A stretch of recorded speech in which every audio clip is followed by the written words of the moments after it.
Our second panel is going to address the role of arts networks in the rural creative economy. Over the past few years, the Moniston Centre has done quite a bit of work around the rural creative economy.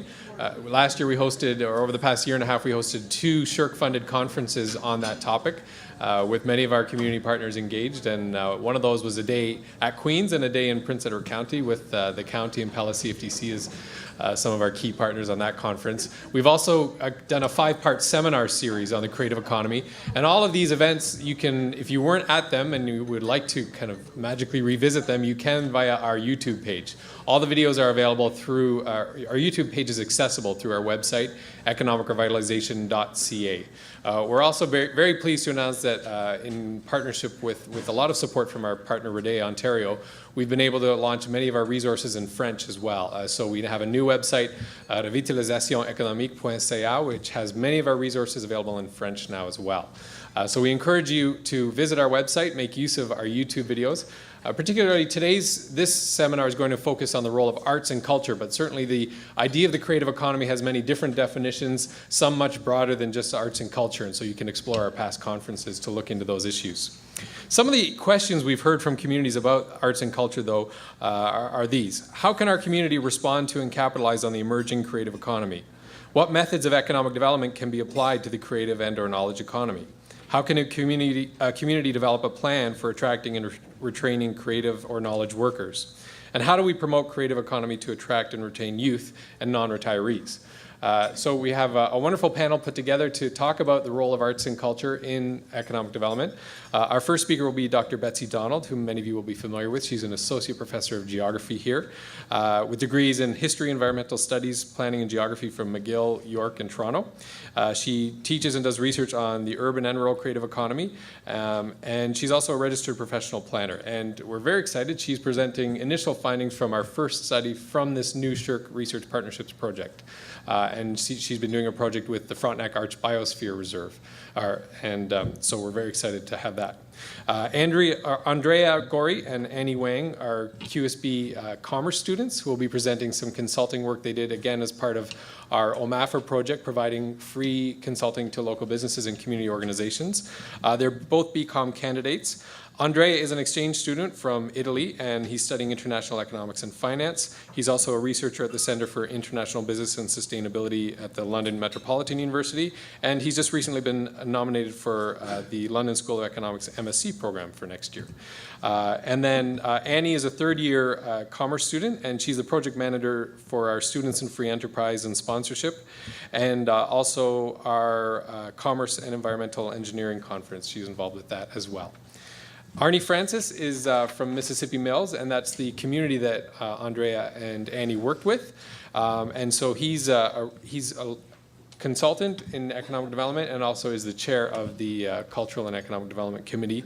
And he brings 30 years of experience in management consulting, as well as work with in the federal public service as well, and is an expert on governance as well, we're told. And our final speaker will be Colin Wiginton. He's the manager of cultural services for the city of Kingston. He served on the steering committee for Kingston's cultural plan and will be speaking about that plan. He also has a Bachelor of Arts History honors from Queen's and a Master of Museum Studies from U of T, and has previously worked for the Art Gallery of Ontario. So we'll invite Betsy to come forward and give the first presentation.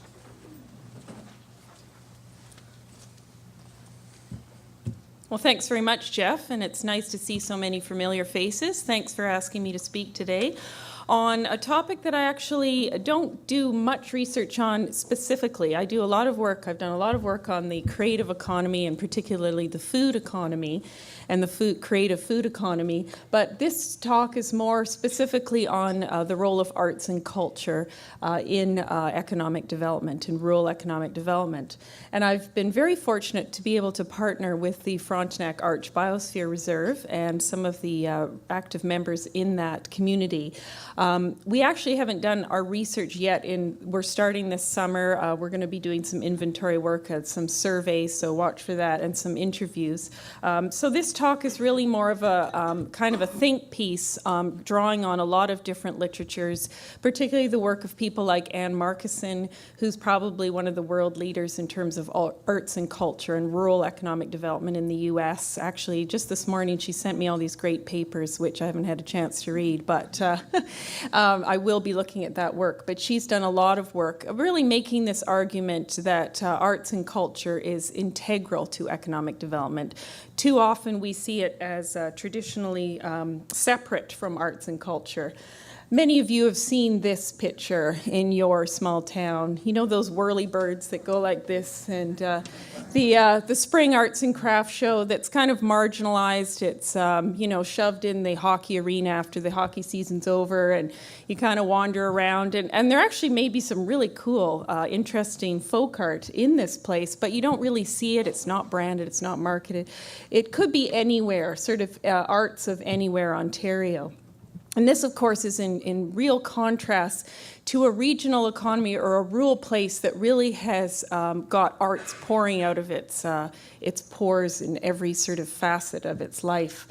So you think of a place which I would like to call artful places. So just yell out if you know where that is. Right, exactly, St. John's. St. John's has the highest number of artists per capita in any other place in Canada. It has a buoyant cultural pride. The Newfoundland narrative looms large in its current economic development strategy. Now, this hasn't always been the case, but how many of you have seen those ads, where you're supposed to call 1-800-JENNY, the woman who's putting the laundry out on the, by the sea, and the sort of hand-painted house. And who wants to go there? Yeah, everyone wants to go there because it seems authentic. It's this sense that it's not contrived, it's not constructed, that there is this real embeddedness of arts and culture in the place, that you may be walking up that street and maybe you'll be talking to that fellow who's looking out the window. You may look and there may be some scruffy musician gigging in the local pub just around the corner. You go to a comedy festival. So it's authentic. It's this idea of cultural pride that has become part of their economic development revival. Another place in Canada that has really taken a different tact but looked more at artisanal production is this place. How many people are familiar with where this is? Charlevoix, exactly. So anyone been to Charlevoix? A beautiful sort of secret jewel in Quebec, just east of Quebec City on the northern shore of the St. Lawrence River. It's a whole region with many towns, artistic towns like Bay St. Paul, which is where the Cirque du Soleil geniuses came from. And anyone who's traveled through this town, again, sees how art just pours out of the soul of the place. So even in grocery stores and corner stores, there's original pieces of artwork on the walls in Bay St. Paul. And then all these little villages have really promoted their artisanal production. So in this case, it's got a rich agricultural history. And in about 1995, they saw that this place really had something that was unique and different that they could market to the world. It's known for its cheeses and its meats. And they were one of the first communities to start these arts trails and these maps where you could go and either go on a painter's tour or a musician's tour or a food tour. They have these little logos, these orange chef hats in various restaurants and grocery stores where you can get local products. What about this place? This is the third example. Right, so here we go. All you see is a Shakespearean moment and you think Stratford. So Stratford, of course, is a brilliant example of a community, a small community in Ontario of only 30,000 that had a visionary, Tom Patterson, in 1953, who thought that Stratford needed to become, one of the greatest Shakespearean Shakespearean theatre places outside of the UK. It used to be a railway and furniture-making town, industrial town that was under challenge in the mid-50s, and this Shakespearean festival really exploded, and now the town brings in $32 million worth of tickets annually in this festival. Over 30% of their tourism comes from outside of Canada. 30,000 people from the Chicago area still come, even in the context of a global recession and changes to border controls.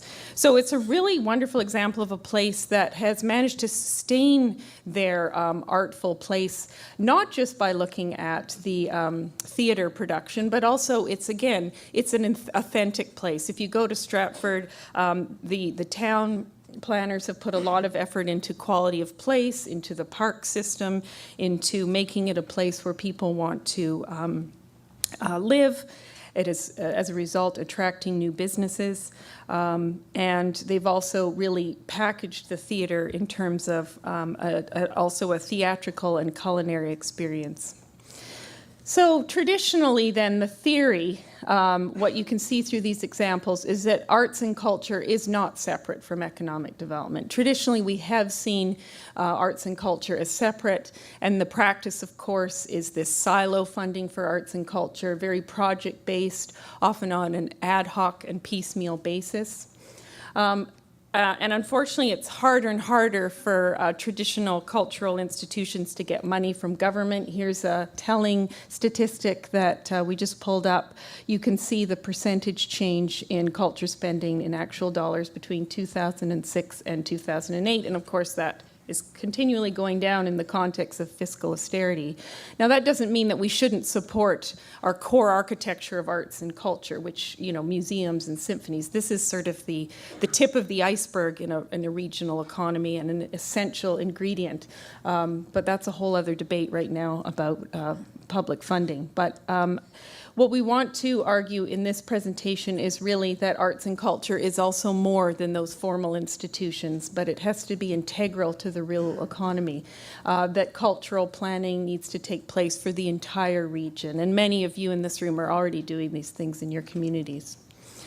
So this newer approach really requires us on a kind of big picture level to really recast how we think about arts and culture in terms of rural development. So this is actually kind of a conceptual framework that my PhD students came up with, and I thought was a really great kind of thinking about the ways in which you can construct a new sort of regional cultural identity. So if you look at the bottom on the right-hand side, we know that there's always been a traditional kind of narrative of the rural, and that each place has a different narrative. Much of it is based on the particular production culture in terms of maybe it's agriculture, maybe it's mining, maybe it's natural resources. Many of these representations are informed by landscape and has a very independent sort of feel to it. But in conjunction with that more traditional representation is, of course, a new global context, new global narratives around sustainability, which you've heard a lot about today, climate change, food security, environmental awareness, and also the importance of looking at new ideas, new flows of people. Certainly, new immigrant communities are dramatically changing many rural identities in Canada. You look at a place like Brandon, Manitoba, that has a huge new Somalian community. How can you incorporate that into a new, unique regional cultural identity? So this kind of leads to a three-pronged framework for arts and culture. So on the first one here, you can see how some communities have started by looking at the visual, musical, and performance arts as sort of their front runner in terms of an arts and culture strategy. Other places have looked more at artisanal production industries, whether those be food industries, furniture making, basically adding creativity to more traditional industries. And then the third one is places, for example, like Newfoundland, that have really celebrating their vernacular culture, their everyday culture. So let's just look at these frameworks in practice. If we look at the first framework, I would argue that Stratford has really taken this level, but that the success, the way they've been able to sustain this first sort of visual push, theatrical push, is to also include both artisanal production in terms of encouraging a new culinary experience in the town, and also a vernacular culture. And then place like Charlevoix has really taken the second prong, the artisanal production industries. And these are just a list of some of the people and companies that you would look at if you were doing some kind of inventory in terms of whether or not this is something that you could do in your community. But again, it's a place that has really used that as its major push, and then from there has branched out onto the first and third prong. And then finally, of course, there's this third framework, which Newfoundland has done very well in terms of bringing together people, companies, and organizations that are centered or kind of enable this vernacular culture. So Clark Mackey, who's actually a professor at Queen's in film studies, has written a recent book on the important role of vernacular culture in our communities, so that there is elite and formal culture in terms of symphonies and arts, formal arts programs. There's also mass culture, which is very important too, activities that take place in a place like the K-Rock Centre, which brings vibrancy to a town. But there's also this more vernacular everyday culture in terms of knitting circles and singing groups and gardening and walking, and it really speaks to what Jonah Lehrer has recently written in a book called How Creativity Works. And basically what he does in this book is he tries to deconstruct the eureka moment and argues that to be creative, you have to adapt the habits of creativity. You have to be social. You have to ask questions. You have to take walks. You have to daydream. You actually have to spend less time playing Angry Birds on your iPhone. And you have to really do what Einstein argued: creativity is the residue of time wasted. It's this idea that this is a very important sort of undercurrent in a community in terms of nurturing this kind of everyday culture. One of my grad students is from Newfoundland, and I was telling him what I was going to talk about, and he said, yeah, that's just so true.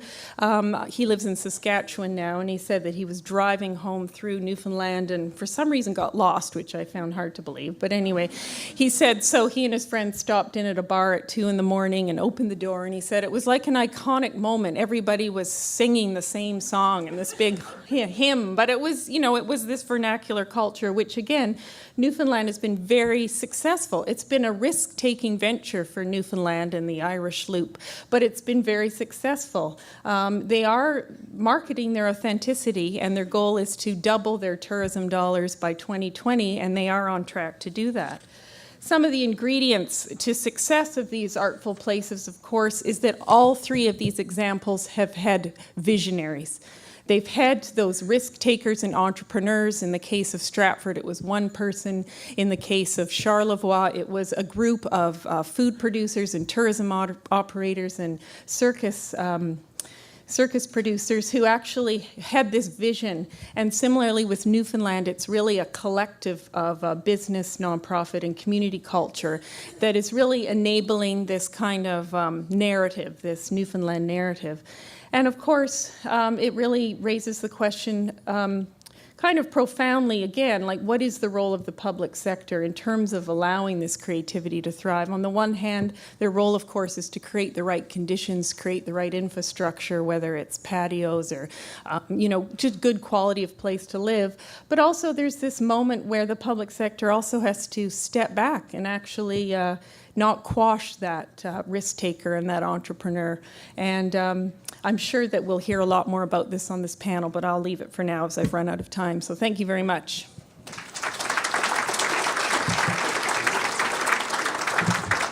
Well, thank you very much, Betsy. And details of Betsy's study and how you can get in touch with her are in the summary of our Research Partnerships project in your package. So next, I'll invite our student consultants, Andrea and Annie, to come forward and talk about their project in Mississippi Mills.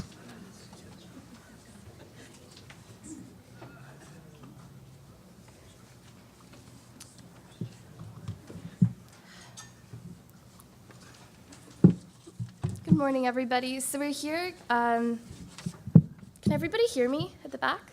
Yeah. Perfect. So we're here as consultants from QBC. QBC stands for Queen's Business Consulting. It's the leading undergraduate consulting program in Canada. It's been running since 1974, and we worked with hundreds of small businesses, municipal governments, but also nonprofits. So we've recently finished our project on Mississippi Mills. and we're here to share our findings from our report. Yeah, thank you, Annie. And good morning to any one of you. Of course, we want to present you this project that it was a comprehensive economic development plan realized for the municipality of Mississippi Mills. And in these plans, we want to stress the point that we wanted to foster a balance, what in the literature is called selective growth. Of course, at the same time, taking care and taking into account what are the priorities of this municipality. And they are the assets they own in terms of natural resources, in terms of human resource and human capital in particular. But let me first introduce, this one is our picture, I think it's even a great picture.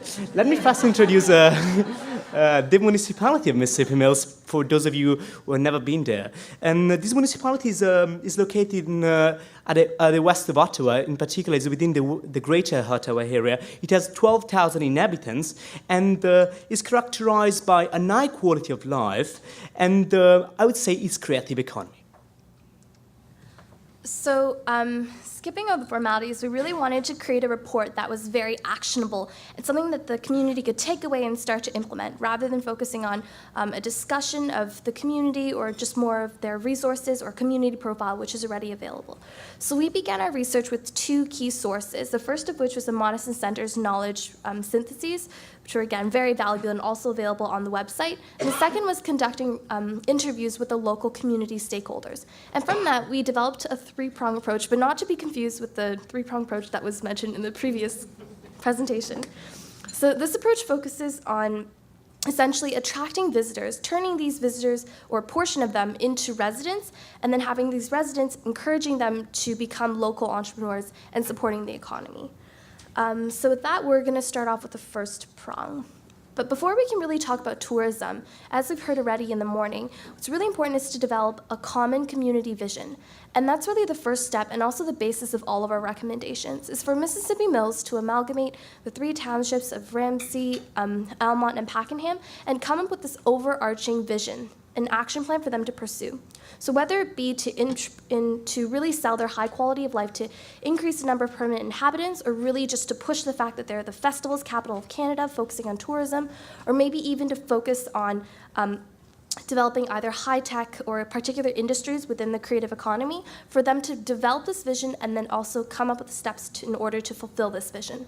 So under tourism, we're hoping that Mississippi Mills will look at, through the recommendations, develop an application for the Main Street Ontario program to develop funding in order to increase signage on highways and direct more traffic to the downtowns, as well as have diversity of use of the downtown areas. So locating an everyday store would allow more local shoppers to visit, but also having the businesses be altered in terms of entertainment, but also activities offered will allow visitors and traffic to be more regular throughout the entire day, off business hours, and also off tourism peak months. And the most important section of the tourism prong is really looking at building targeted tourism packages. So on any tourism website, you see all of the sites you can visit, the shops you can go to, the places you can eat at, but really to build an itinerary so that visitors, targeting a particular segment of visitors, understanding what their needs are. So when you're building a walking tour, when you're building a biking tour, maybe an overnight stay, maybe a fun day for families, to visit the Sugar Bush, then to go for lunch, then to go somewhere else without the town, to highlight all of the sites of the town, but make sure that the package also serves the needs of the particular segment of visitors that the town is trying to attract. And that brings us to our second prong, looking at the creative economy. So Mississippi Mills already is very well known for their festivals and cultural events, and we really want to highlight this by making sure that the committees that are organizing these events are working together and collaborating to realize synergies in terms of cost as well as promotion. So in order to pool their resources, this would allow them to, for example, stagger the events so that there's a constant flow of visitors throughout the summer, but also work to promote the events collaboratively and develop a master transportation plan, which tends to be a challenge for many of the rural communities.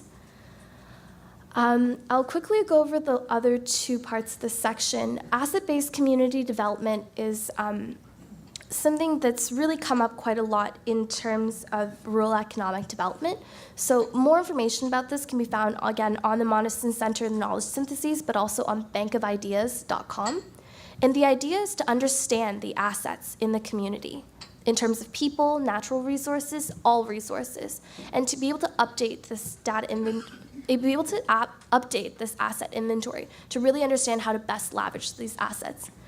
And finally, the business development events, working to make sure that there's events and there's opportunities for entrepreneurs in order to collaborate and foster a system of developing partnerships and as well as business referrals. So an example would be a shop talk for the entrepreneurs within the retail industry to be able to visit each other's shops, see what kind of new products are out there, share best practice in terms of marketing, and even for entrepreneurs within the same industry, like the antiques, to be able to pool resources in order to have one large event or share resources to develop a single website. So with that, I'd like to pass it off to Andrea. Thank you, Arnie, of course. So now we can finally analyze the third focus of our presentation. That's the new business development. And I think we could not be better in line than what has been said here up to now. And in this focus, we want to foster a local entrepreneurship and an entrepreneurship within the community. And we believe that there is no better way to create jobs and at the same time to make the community prosperous and self-sustaining economically. The model that exactly we have in mind is called enterprise facilitation. That might be well known to those of you who live in Kingston because this model is applied in this municipality in Kingston, I mean. And I have now to acknowledge Mark Hanley, the economic facilitator of Kingston, for the great help and support he provided us in the construction of this suggestion for Mississippi Mills. At the same time, this model is pretty particular because it's not based on infrastructure. And I mean, it's not based on fixed cost. And this flexibility is the strength that we want now to stress because it allows us to capitalize on the existing entrepreneurial spirit of Mississippi Mills in particular, but also of your community, in case you might be interested in starting it. It's based mainly on two key actors. The first actor is the enterprise facilitator, and this person simply is in charge of turning business ideas, the spirit and the project that entrepreneurs or potential entrepreneurs has in mind into viable businesses. And at the same time is coordinated by a resource board. These resource board are volunteers, so they have virtually zero cost. And this resource board will be in charge of providing the resources to the entrepreneurial need of the community. And of course, we can now connect to the point of Annie of this asset inventory of the community, so they will be the manager of a community asset inventory. We can now analyze some entrepreneurial barriers. They are addressed by the enterprise facilitator, and they are in particular the creation of a business plan. Not everyone has the skills or have the knowledge to create a business plan. At the same time, not everyone has the resources to start up a business. And we can find in these slides all the other barriers that are highlighted by our enterprise facilitator. But most important is the cost. The cost should be for the first year no more than $70,000. That is, of course, a much better solution than hiring an economic development officer. Maybe it could be like a self-cannibalization of the model we practice in these conferences for years, but we believe for small communities that could be the way to proceed.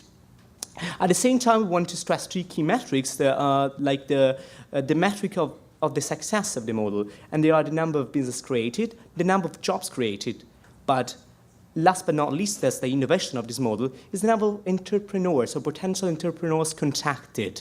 So we want to see this person really engage in the community, and this engagement is not based on having an office or being entitled of some particular facility. His engagement should be living the community in everyday life. And we can provide you in maybe in the question and answer time with some examples we analyzed throughout Canada, throughout Europe, and the United States.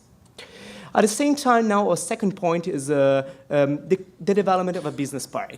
We believe it's really important in the literature as comes in help in matters of job creations. The business park is something, just to recap what is now in Mississippi Mills, is in a pretty critical situation because it has no construction, no infrastructure. It has simply some empty land. So we provided three possible solutions for the municipality. And the first one is to hire a development contractor. And let me just say that the example of Kingston again. And this, again, a virtually zero cost because this contractor will be in charge of the construction and will be, of course, entitled of the sales of the land for some fees. And the second solution is instead to provide pre-built office space, and that's something that you should be aware of because many entrepreneurs who really locate in business park, but they don't find ready available the offices. They just find land. It's really something that entrepreneurs look at to find a place in which he can locate immediately after. He has no skill, he has no intention to pay attention to spend time in the construction of an office or even a small building. And last but not least, we believe that Mississippi Mills, that is a peculiarity of this municipality, has the potential to attract outside businesses. The proximity to Canada, that's the business hub, the high-tech hub of Canada, and the proximity of many academic institutions, including Queen's, including the University of Ottawa, could make it a good fit for many businesses in the high-tech, but also in e-commerce or even low technological sectors. And this one is the thing I was asked last that Mississippi Mills should do is, first of all, we believe it should do a market research. This market research is very important in the matters that it can highlight a need and demand of businesses that should better fit in this business park. And at the same time, we believe that it's really important to have a good marketing efforts, and these marketing efforts are received collecting testimonials, so providing some trustworthy experience that could better express the potential of this business park, and including in every brochure the selling point of the business park. That's something that each community has to do, but not many community does, and not many community do. And in particular, I want to see that for Mississippi Mills, the key points are, of course, the proximity to Ottawa, a low soil cost, a low administrative cost, and a really fast administrative procedure, and last but not least, an educated workforce. Just to conclude, I was really surprised when I read in Statistics Canada that 54% of the population of Mississippi Mills has a postgraduate diploma that is far above any provincial average of Canada and the United States. So that's our suggestion for the city, and we wish you best of luck. So we both know that we talk really fast, so if there's any questions or if you have any other things that you'd like to clarify, please feel free to approach us or get our emails. We'd be happy to send you at least our resources and our additional appendix. Thank you. Thank you.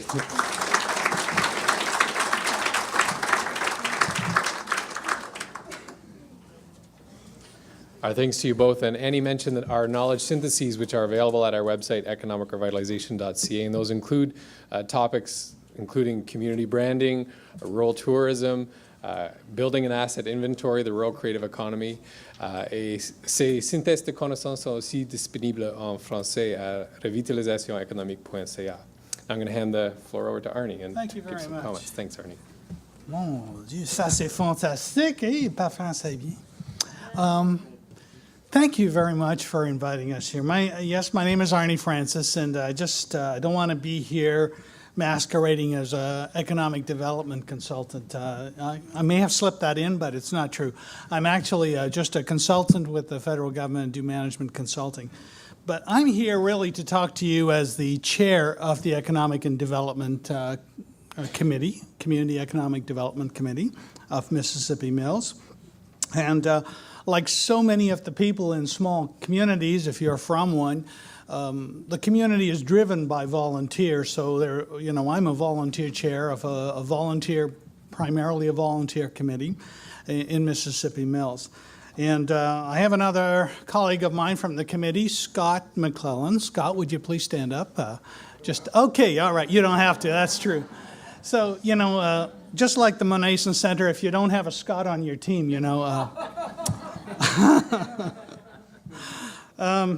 So yeah, and similar to the Monation Center, we were the amalgamated municipality of Mississippi Mills started in 1998. So, there's 3 wards. You've seen the stats that the students have provided you. We're a rural-urban mix, not unlike, but a lot smaller than Kingston, and we have a small neighbor, as you saw, called Ottawa, but it's a town that wants to be the capital of Canada, but we all know that Kingston is. We have lots of festivals and events. The Puppets Up Festival, which you can see there, International Puppets Up Festival, draws a lot of people. Now, the role of the Community and Economic Development Committee is basically to start a conversation about economic development. We don't have any economic development function or an officer per se. So what we do is in the fall we have a community conversation where we invite a lot of members of the community to come in and talk to us about what the priorities are. So what we've done is we've tried to slice out a strategic approach to economic sustainability, if you want to call it that. And my presentation is entirely sustainable, green, and renewable because there's nothing in my presentation I'm using their slides. Isn't that great? No. In fact, JP had a slide up there which spoke to our strategic kind of look at things, which talked about the 4 pillar approaches. It's fairly common, and we've tried to emulate that in the way we do things too. And under that, there is the specific 3-prong approach which the consultants have talked to for economic improvement planning. And currently we are working on a cultural plan with Greg Baker of Milia Dickinson Blay. We are working on there is work done evolving environmental plan with the town's Public Works Department and Environmental Advisory Committee. And for a social development planning component, we've chosen to focus on recreations and parks as a key element of social development. So, including the economic improvement plan, we have those strategic elements in place, and we're working slowly towards that. So under Scott and a steering committee, Annie and Andrea started work. They developed a work plan. They toured our little community, and they interviewed several people, as they mentioned. But then they went away and they did more research and they did the analysis that's necessary. Any good consultant will tell you that. Analysis, and now they're into the reporting phase. So we have just taken a quick look at what they've produced, and I think we can say we're very happy. We're very happy with the results. So they've done a great job. And to many people, you look at what they've produced and you say, well, this may seem a bit obvious and generic, but beneath it, and this is the key, there's some very strong insight. Betsy slides on artful places,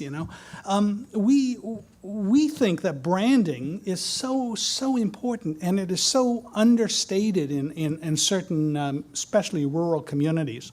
So that to us is something we've known about. We've known about that for a long time. We compete with Newfoundland for the number of artists, but not so, PhDs maybe.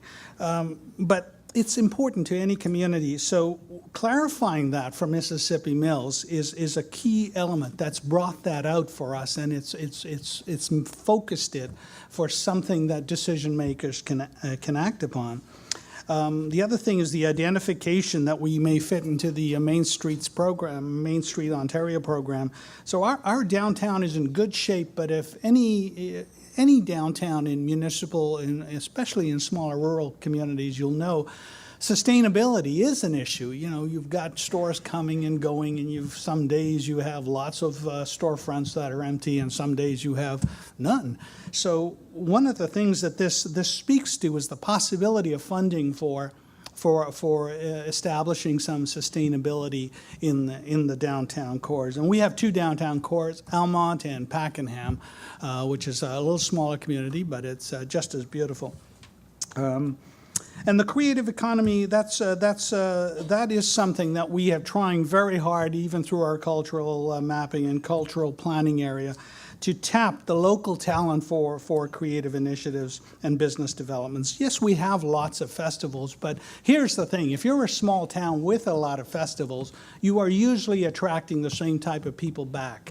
So maybe what you need to do periodically, and this is what we're starting to think about through the work that Annie and Andrea has done, think about creating a new festival, something that appeals to the type of visitor that you want, that you need in your community to bring a different perspective. So, because not, excuse me, not everyone is a day tripper or a shopper. Some people may want to get away and come to your town and experience good restaurants and pubs and music. So that's a different time of day issue. And you definitely need the promotion to be able to do that. And the third element they talked about, which for me was very exciting because it talks about business development and economic growth and the notion also of creating an enterprise incubator.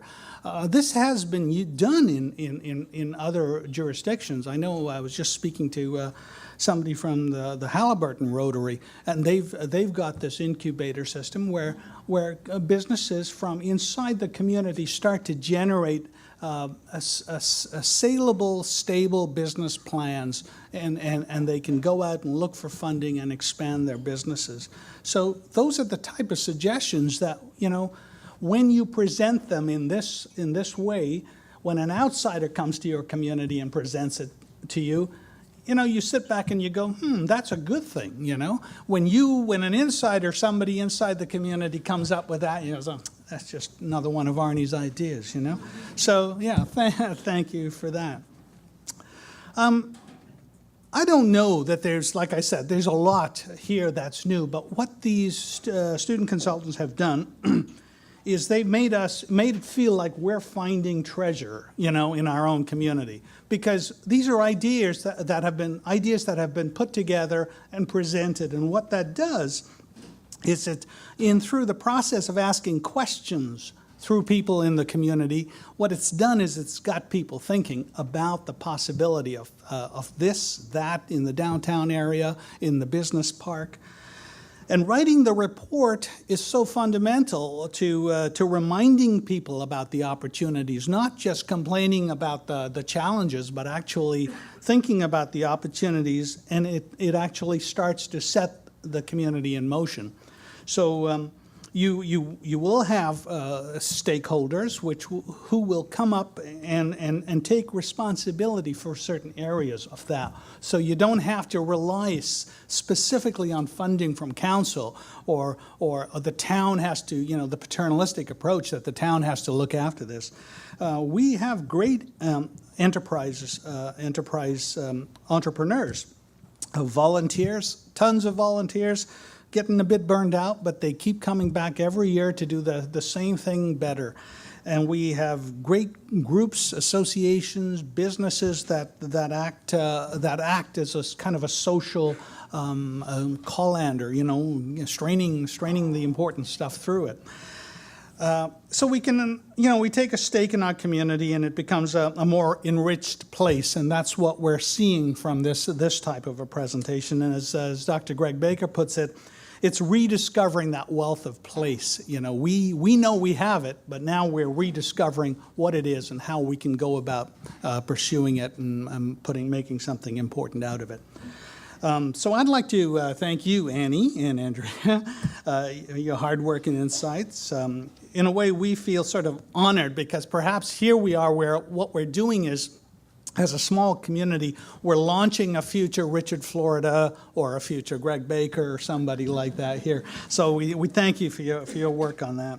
I'd like to also thank Amafra. I don't know if Amafra's in the room, but thank you. Well, because it's a great it's great for you to be able to fund this type of collaborative research and that creates activities and actions out of it, something specific.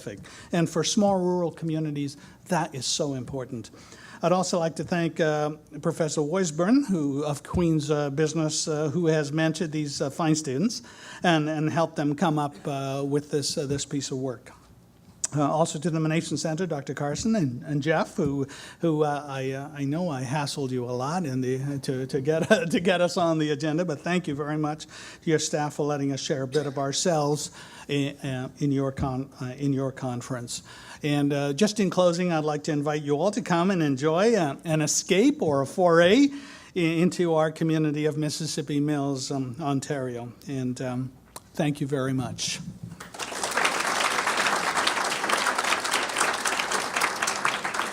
Thanks very much, Arnie, and I can say we accept your invitation. We'll be there next Monday afternoon for a discovery workshop in Elmont. And that's in partnership with the Valley Heartland CFTC. So lastly, I'll invite Colin to come and share about Kingston's cultural plan.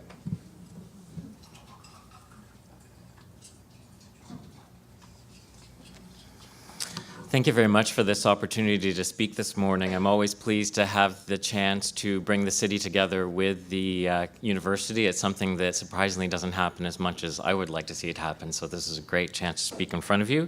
And I will do my best to keep this fast, as I don't want to be the person who stands between you and what looks like a great lunch. So I'm going to probably gloss over a lot of things. This is a very complex process, but hopefully can share a fair bit of things this morning that will be of interest to you.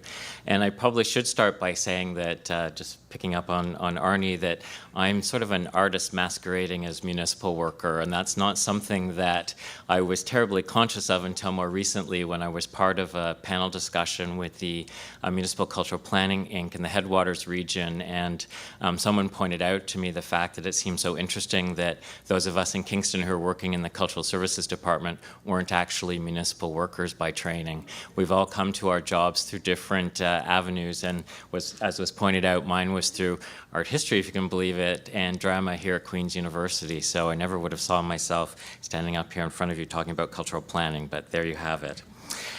So this is the cover of the Municipal Cultural Plan that Kingston did. It was approved by Council in September 2010, unanimously, I should say, which was a huge achievement. It was a year-long process that we engaged in to bring the community together through an extensive public consultation process that was facilitated by the Canadian Urban Institute out of Toronto.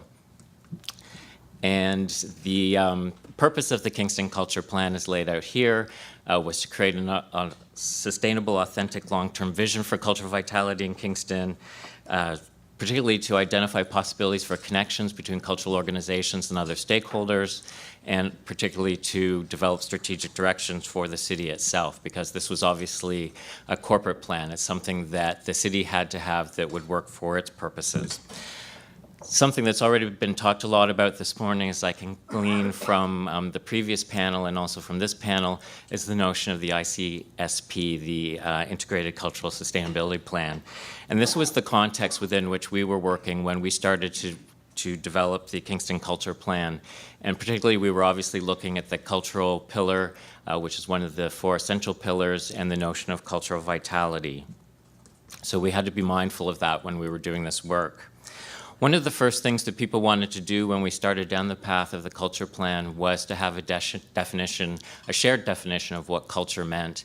And the consultants from the Canadian Urban Institute were very adamant that they didn't want to get into a whole nomenclature of what culture was defined by, because it is so different for everybody. But what they did describe as a framework for us to work in was this notion of cultural vitality as values, vibe, and virtuosity. And that talks a lot about the more intangible qualities of a community. What are the things that it values? What are the things that give it a vibrancy that attracts people, that contributes to quality of life? And then to what extent does it actually succeed in terms of excellence in pursuit of cultural vitality? So that was a really hard concept, I think, for people to get their head around, but I think it actually speaks very well to the kind of work that we were trying to do in terms of setting a tone. The highlights of the culture plan, which is a huge multi-page document, were essentially to define a new role for cultural services within the city of Kingston. We're probably best known for doing things like managing the Grand Theatre, a couple of museums, and doing some programming at City Hall. But really what we wanted to do was look differently at the work that we're doing. So that was a key part of the plan. There was also a desire to create a framework for the culture plan, which is stories, place, and capacity, to look at those different aspects of our community and how they could be leveraged. Out of that, there was a particular emphasis on heritage, which is obvious for a city like Kingston, but also the advantages of our cultural facilities that exist or could exist, and the notion of cultural tourism.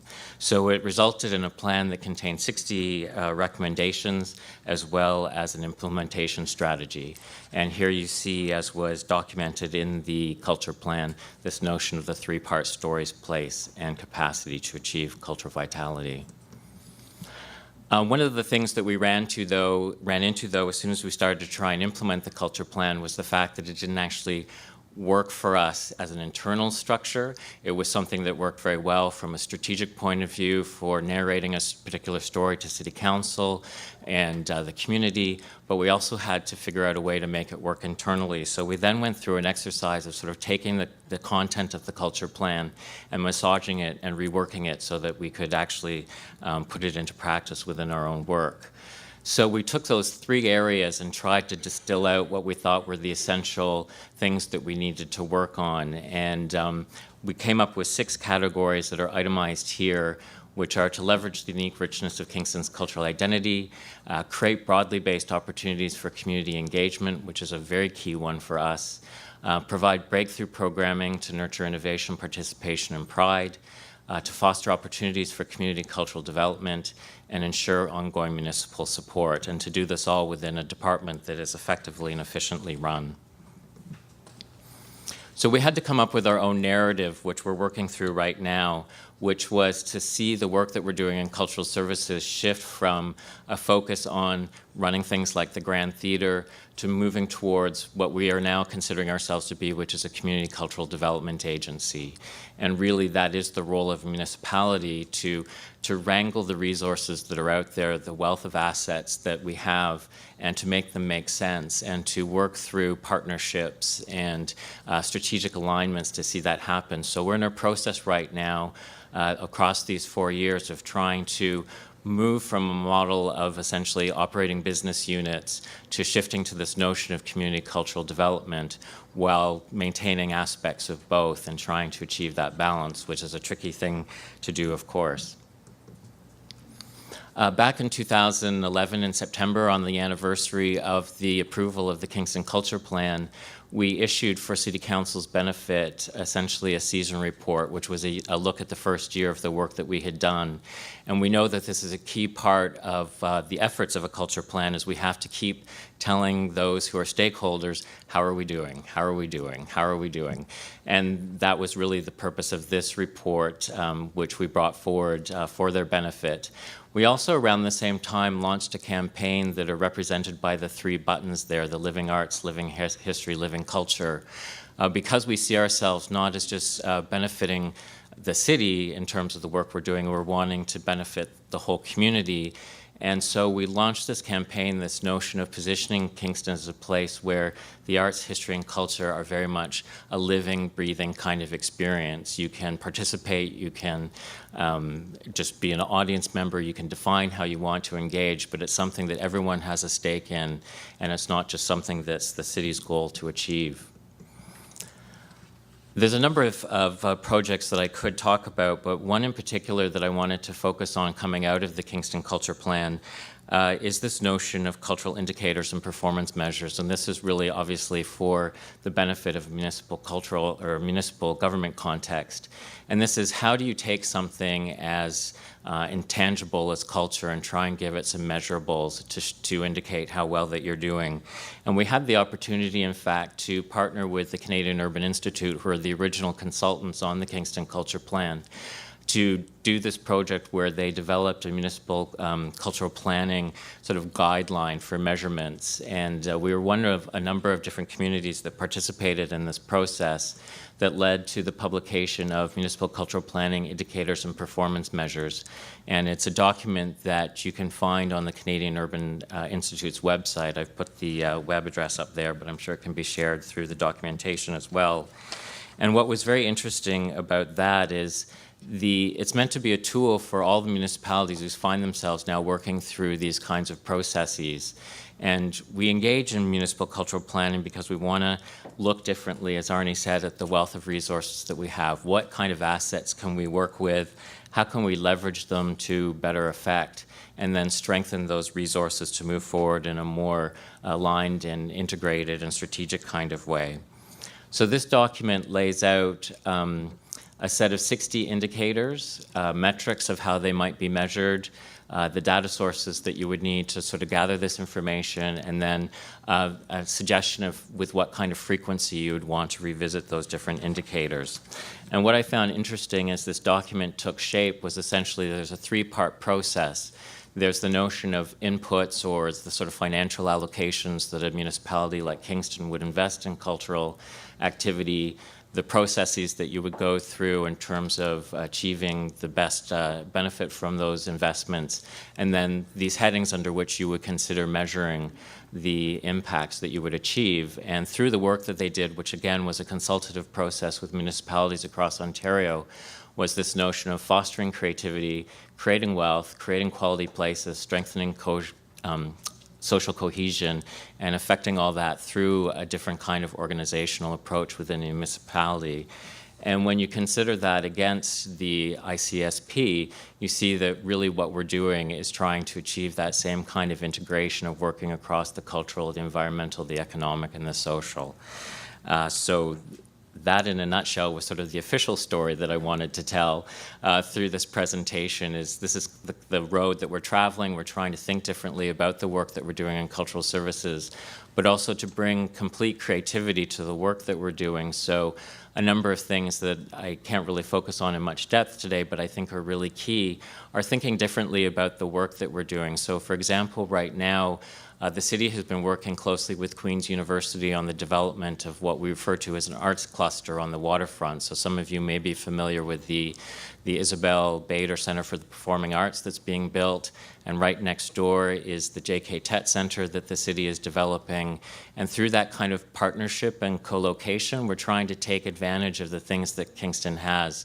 The waterfront location, a historic distillery building, the university is a incredibly important stakeholders, the city, arts groups, both professional and community-based, and food service, and try and bring all those things together into one sort of precinct where we can try as much as possible to foster a kind of cultural vitality that's authentic to this community by bringing together all the different stakeholders who have a vested interest, and to see what happens when those forces are brought under sort of the umbrella of that kind of arts cluster.